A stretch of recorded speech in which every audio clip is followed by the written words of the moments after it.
Hi, എല്ലാവർക്കും വിദ്യാസ് കിച്ചണിലേക്ക് സ്വാഗതം. അപ്പോൾ ഇന്നത്തെ നമ്മുടെ റെസിപ്പി എന്ന് പറയുന്നത് പച്ചമാങ്ങ വെച്ചിട്ടുള്ള നല്ലൊരു റെസിപ്പിയാണ് കേട്ടോ.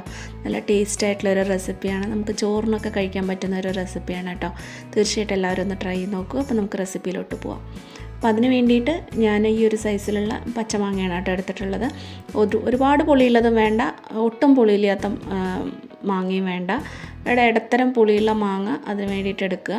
കുറച്ച് ചെറിയ മാങ്ങയായാലും കുഴപ്പമില്ല കേട്ടോ, ഇത്ര വലുത് വേണമെന്നില്ല. എന്നിട്ട് അതിൻ്റെ തോലൊക്കെ നന്നായിട്ടൊന്ന് ഒരു പീലർ വെച്ചിട്ടോ അല്ലെങ്കിൽ ഒരു കത്തി വെച്ചിട്ടോ നന്നായിട്ടൊന്ന് പീൽ ചെയ്ത് മാറ്റുക കേട്ടോ. അതിനുശേഷം നമുക്കിതൊന്ന് ചെറിയ കഷ്ണങ്ങളാക്കണം. നമുക്കിത് മിക്സിയുടെ ജാറിലിട്ട് ജസ്റ്റ് ഒന്ന് അടിച്ചെടുക്കേണ്ടതാണ്. അപ്പോൾ അതിനനുസരിച്ച് നമുക്കിത് കഷ്ണങ്ങളാക്കിയിട്ട് റഫായിട്ടുള്ള സൈസിൽ കട്ട് ചെയ്താൽ മതി. ഇങ്ങനെ ഇന്ന ഷേപ്പിലൊന്നും കട്ട് ചെയ്യണമെന്നൊന്നുമില്ല. റഫായിട്ട് ജസ്റ്റ് ഒന്ന് കട്ട് ചെയ്തെടുക്കണം. നമുക്ക് അരയാൻ പാകത്തിന് നമ്മളിത് നന്നായിട്ടൊന്ന് കട്ട് ചെയ്തെടുക്കുക. അപ്പോൾ ഞാൻ മാങ്ങ കംപ്ലീറ്റ് ആയിട്ട് ഞാനിവിടെ എടുത്തിട്ടുണ്ട് കേട്ടോ. ഇനി ഇതിലേക്ക് വേണ്ടത് ഒരു 1/2 കപ്പ് തേങ്ങയാണ് കേട്ടോ. ഞാൻ ചെറിയ തേങ്ങ വേണമെങ്കിൽ എടുക്കാം. ഞാനിവിടെ കഷ്ണമായിട്ടുള്ള തേങ്ങയാണ് കേട്ടോ എടുത്തിട്ടുള്ളത്. 1/2 കപ്പ് അളവിലാണ് നമുക്കതിലേക്ക് തേങ്ങ വേണ്ടി വരിക. ഇനി നമുക്ക് ആ മാങ്ങ മിക്സിയിൽ ഞാൻ ഇട്ട് കൊടുത്തിട്ടുണ്ട്. നമുക്ക് ചതക്കേണ്ട ഒരു പരുവാണ് കേട്ടോ വേണ്ട. അപ്പോൾ അതിനനുസരിച്ചുള്ള മിക്സിയുടെ ജാർ എടുക്കുക. പിന്നെ ആ തേങ്ങയും ഞാൻ മുഴുവനായിട്ട് ഇട്ട് കൊടുത്തിട്ടുണ്ട്. ഇതിലേക്ക് ഇനി ഒരു 1/2 മുതൽ 1/4 ടീസ്പൂണിൻ്റെ ഉള്ളിൽ ഉപ്പിട്ട് കൊടുക്കുക. എന്നിട്ടൊന്ന് ചതച്ചെടുത്തുകൊണ്ട് കേട്ടോ, പൾസ് മോഡിലിട്ടിട്ട് ജസ്റ്റ് ഒന്ന് ചതയ്ക്കാനേ പാടുള്ളൂ. അരഞ്ഞു പോകരുത്. ചെറുതായിട്ടൊന്ന് ക്രഷ് ചെയ്തെടുക്കാൻ മാത്രമേ പാടുള്ളൂ കേട്ടോ. ചെറുകിയ തേങ്ങയാണെങ്കിൽ നമ്മൾ ജസ്റ്റ് ഒന്ന് ക്രഷ് ചെയ്തെടുക്കണം. ഒന്നോ രണ്ടോ തവണ ഒന്നിട്ടിട്ട് നന്നായിട്ടൊന്ന് അടിച്ചെടുത്താൽ മാത്രം മതി. അരയാതെ ഇരിക്കാനായിട്ട് പ്രത്യേകം ശ്രദ്ധിക്കണം കേട്ടോ.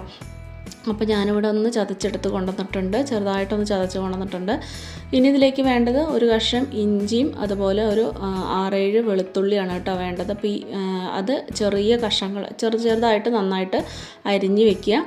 ഇനി ഒരു പാന് വയ്ക്കുക. അതിലേക്ക് വെളിച്ചെണ്ണ ഒഴിച്ചു കൊടുക്കുക. വെളിച്ചെണ്ണ ചൂടാവാൻ തുടങ്ങുമ്പോഴേക്കും തന്നെ അതിലേക്ക് കുറച്ച് കടുക് ഇട്ട് കൊടുക്കുക. എന്നിട്ട് അതിലേക്ക് ഒരു നുള്ള് മഞ്ഞൾപ്പൊടി ഇട്ട് കൊടുക്കുക കേട്ടോ. അപ്പോൾ ഈ കടുക് ഒന്നിങ്ങനെ പുറത്തേക്കൊന്നും തെറിക്കാതിരിക്കാനാണ് കേട്ടോ ഈ ഒരു സമയത്ത് മഞ്ഞൾപ്പൊടി ഇട്ട് കൊടുക്കുന്നത്. അപ്പോൾ ഇങ്ങനെ ചെയ്യുമ്പോൾ നമ്മുടെ ഈ ഗ്യാസിൻ്റെ ചുറ്റും ഈ കടുക് പൊട്ടിച്ചുണ്ടാവണ ആ ഒരു ബുദ്ധിമുട്ട് ഉണ്ടാവില്ല കേട്ടോ.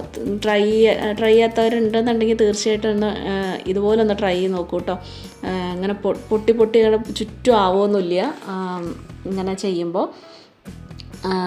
അപ്പോൾ അത് കടുകൊക്കെ ഒന്ന് നന്നായിട്ട് പൊട്ടിക്കഴിയുമ്പോൾ നമുക്കതിലേക്ക് ഇഞ്ചിയും വെളുത്തുള്ളി അരിഞ്ഞത് നമുക്കതിലേക്ക് ഇങ്ങനെ ചേർത്ത് കൊടുക്കുക. ഇതിന് നന്നായിട്ടൊന്ന് വഴറ്റിയെടുക്കുക. ചെറുതായിട്ടൊന്ന് കളർ ചേഞ്ച് ചെയ്യാൻ മതി കേട്ടോ. നന്നായിട്ട് വാടി കിട്ടിയാൽ മതി. അതിലേക്ക് കുറച്ച് കറിവേപ്പിലയും കൂടി ഇട്ട് കൊടുത്തിട്ട് നന്നായിട്ടൊന്ന് വാട്ടിയെടുക്കുക.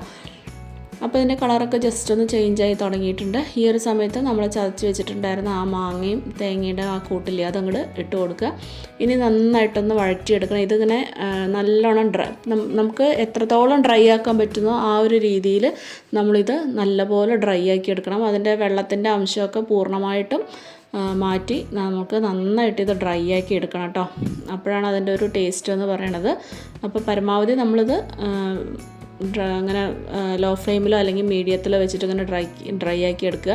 അപ്പോൾ നമ്മളിങ്ങനെ ഇടയ്ക്കിടയ്ക്ക് ഇളക്കിക്കൊണ്ടേ ഇരിക്കണം കേട്ടോ. അല്ലാന്നുണ്ടെങ്കിൽ ഇതിങ്ങനെ അടിയിലിങ്ങനെ പിടിക്കും. അപ്പോൾ അടി കട്ടിയുള്ള പാത്രത്തിൽ വേണം കേട്ടോ നമ്മളിത് ചെയ്യാനായിട്ട്. അടി പിടിക്കാത്ത പാത്രത്തിലൊക്കെ വേണം ചെയ്യാനായിട്ട്. അപ്പോൾ അത്യാവശ്യം നല്ലോണം വെള്ളമൊക്കെ ഒന്ന് വലിഞ്ഞു വന്നിട്ടുണ്ട്. അപ്പോൾ ഈ കളറൊക്കെ അതിൻ്റെ മാങ്ങയുടെയൊക്കെ കളറൊക്കെ ആണെങ്കിലും അത്യാവശ്യം നന്നായിട്ട് ചേഞ്ച് ആയിട്ടുണ്ട്. അപ്പം ഈ ഒരു രീതി ആവുന്നവരെ നന്നായിട്ടൊന്ന് ഇതുപോലെ ആക്കിയെടുക്കണം കേട്ടോ. ഇനി നമുക്കിതിലേക്ക് ഇടേണ്ടത് മുളക് പൊടിയാണ്. അപ്പോൾ എരിവുള്ള മുളക് പൊടിയാണ് കേട്ടോ ഞാൻ ഇതിലേക്ക് 1 ടീസ്പൂൺ ഇട്ട് കൊടുക്കുന്നത്. പിന്നെ ഇതിലേക്ക് ഒരു 1/4 ടീസ്പൂൺ കായത്തിൻ്റെ പൊടി, 1/4 ടീസ്പൂണിന് താഴെ കായത്തിൻ്റെ പൊടിയും ചേർത്ത് കൊടുക്കുക. എരിവ് നിങ്ങളുടെ ഇതിനനുസരിച്ച് കൂട്ടുകയോ കുറയ്ക്കുകയോ ചെയ്യണം കേട്ടോ. പിന്നെ കളറ് കുറച്ചും കൂടി വേണമെന്നുണ്ടെങ്കിൽ ഒരു 1/2 ടീസ്പൂൺ നിങ്ങൾക്ക് കാശ്മീരി മുളകും 1/2 ടീസ്പൂൺ നല്ല മുളകും അങ്ങനെ വേണമെങ്കിൽ ഇട്ട് കൊടുക്കാം. ഇനി ഇത് എല്ലാ ഭാഗത്തും ആവുന്നവരെ നന്നായിട്ടൊന്ന് മിക്സ് ചെയ്ത് കൊടുക്കുക. നല്ല രീതിയിൽ അതിൻ്റെ പച്ചമണമൊക്കെ വിട്ട് കഴിയുമ്പോൾ നമുക്കതിലേക്ക് ഒരു 1/2 ടീസ്പൂൺ ശർക്കരയുടെ പൊടിയും കൂടി ചേർത്ത് കൊടുക്കുക. അതും കൂടി നന്നായിട്ടൊന്ന് മിക്സ് ചെയ്ത് കൊടുക്കുക കേട്ടോ. അതും കൂടി ഒരു 5 മിനിറ്റ് നന്നായിട്ടൊന്ന് മിക്സ് ചെയ്ത് കൊടുക്കുക. 5 മിനിറ്റ് നന്നായിട്ട് മിക്സ് ചെയ്ത് കഴിയുമ്പോൾ നമുക്ക് ഫ്ലെയിം ഓഫ് ചെയ്യുക. അപ്പോൾ എരിവ് നിങ്ങൾക്ക് കൂടുതൽ വേണമെന്നുണ്ടെങ്കിൽ കൂടുതൽ ഇട്ട് കൊടുക്കുക കേട്ടോ. ഞാനിവിടെ കുറച്ച് അധികം അങ്ങോട്ട് എനിക്ക് എരിവില്ലാത്ത മുളക് പൊടിയാണ്, അതാണ് ഞാൻ 1 ടീസ്പൂൺ ഇട്ട് കൊടുത്തത്. ഒരുപാട് എരിവുള്ള മുളക് പൊടിയാണെന്നുണ്ടെങ്കിൽ കുറച്ചിട്ട് കൊടുക്കണം കേട്ടോ, അല്ലെങ്കിൽ എരിവ് ഭയങ്കരമായിട്ട് മുന്നിട്ട് നിൽക്കും. അപ്പോൾ ആ എരിവും പുളിയും എല്ലാം ബാലൻസ് ചെയ്യാനായിട്ടാണ് നമ്മൾ ആ ശർക്കരയുടെ പൊടി ചേർത്ത് കൊടുത്തത് കേട്ടോ. അപ്പോൾ ഒരു 5 മിനിറ്റൊക്കെ നന്നായിട്ട് ഈ ശർക്കരയുടെ പൊടി ഇട്ട് കൊടുത്തിട്ട് ഒന്ന് ഇതാക്കി കഴിഞ്ഞ് നന്നായിട്ട് ഇളക്കിയ ശേഷം പിന്നെ നമുക്ക് ഫ്ലെയിം ഓഫ് ചെയ്യാം. അപ്പോൾ ഞാനിവിടെ ഫ്ലെയിം ഓഫ് ചെയ്തിട്ടുണ്ട്. അപ്പോൾ തീർച്ചയായിട്ടും നിങ്ങളിത് എല്ലാവരും ഒന്ന് ട്രൈ ചെയ്ത് നോക്കും. ഇത് ചോറിനൊക്കെ കൂട്ടാനായിട്ട് അടിപൊളിയാണ് കേട്ടോ. തൈരും ചോറും ഇതും കുറച്ചുണ്ടെന്നുണ്ടെങ്കിൽ തന്നെ അടിപൊളി ടേസ്റ്റാണ്. അപ്പോൾ ചമ്മന്തിയൊക്കെ നമ്മൾ കഴിക്കുന്ന പോലെ തന്നെ നല്ല അടിപൊളി ടേസ്റ്റാണ് കേട്ടോ. വ്യത്യസ്തമായിട്ടുള്ളൊരു റെസിപ്പിയാണ്. തീർച്ചയായിട്ടും എല്ലാവരും ഒന്ന് ഉണ്ടാക്കി നോക്കുക. എന്നിട്ട് നിങ്ങളുടെ ഫീഡ്ബാക്കൊക്കെ ഒന്ന് പറയാനായിട്ട് മറക്കരുത്. ഇഷ്ടപ്പെടുകയാണെങ്കിൽ മറ്റുള്ളവർക്കൊക്കെ ആയിട്ട് ഒന്ന് ഷെയർ ചെയ്ത് കൊടുക്കാനും സബ്സ്ക്രൈബ് ചെയ്യാനും മറക്കരുത്. അപ്പോൾ വീണ്ടും നമുക്ക് നല്ല നല്ല റെസിപ്പീസായിട്ട് കാണാം. Take care, by.